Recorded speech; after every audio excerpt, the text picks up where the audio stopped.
Limbayat police station સને ઋણ 2019 માંગ 1,51,000 રૂપિયાની ઘરફોડ ચોરીના ગુનામાં છેલ્લા 5 વર્ષથી નાસતા ફરતા આરોપીને પકડી પાડતી સુરત શહેર લિંબાયત પોલીસ સ્ટેશન નાપો કમી સા શ્રી ઝોન 2 તેમજ પો કમી સા શ્રી અવતરણચીની ડીવી સુરત શહેર નાઓની તેમજ પો ઇન્સ એસ બી પઢેરિયા સાહેબનાઓની સીધી દેખરેખ તથા સૂચના મુજબ તથા સેકન્ડ પો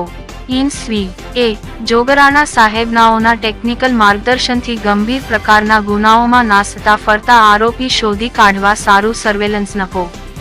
સ ઈ જી વી દિહોરા તથા સર્વેલન્સ સ્ટાફના માણસો સાથે પો સ્ટે વિસ્તારમાં પેટ્રોલિંગમાં હતા દરમિયાન એચસી વિરેન્દ્રસિંહ રણજીતસિંહ તથા પીસી સાજણભાઈ કાનાભાઈ નાઓએ તેઓના અંગત અને વિશ્વાસુ બાતમીદાર મારફતે સંયુક્ત બાતમી હકીકત મળેલ કે ચોરીના ગુનામાં છેલ્લા 5 વર્ષથી નાસતા ફરતા આરોપી આમિર ઉર્ફે સુલતાન મંસૂરી હોલ પાસે આવનાર છે, જે બાતમી આધારે ટેકનિકલ વર્કઆઉટ કરી આરોપીને પકડી પાડેલ છે.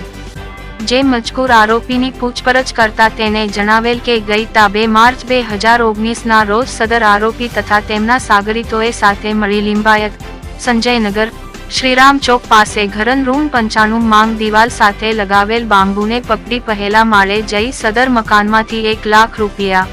રોકડા તથા સોના ચાંદીના દાગીના મળી કુલ્લે 1,51,000 રૂપિયાની ચોરી કરેલ અને સદર ગુનામાં તેમનો એક મિત્ર પકડાઈ જતા પોતે વતન ખાતે ભાગી ગયેલ અને થોડા સમય બાદ ફરી સુરત ખાતે આવી રહેવા લાગેલ અને સદર ગુનામાં આજ દિન સુધી નાસતા ફરતા હોવાનું જણાવતા સદર આરોપી વિરુદ્ધ કાયદેસરની કાર્યવાહી કરેલ છે.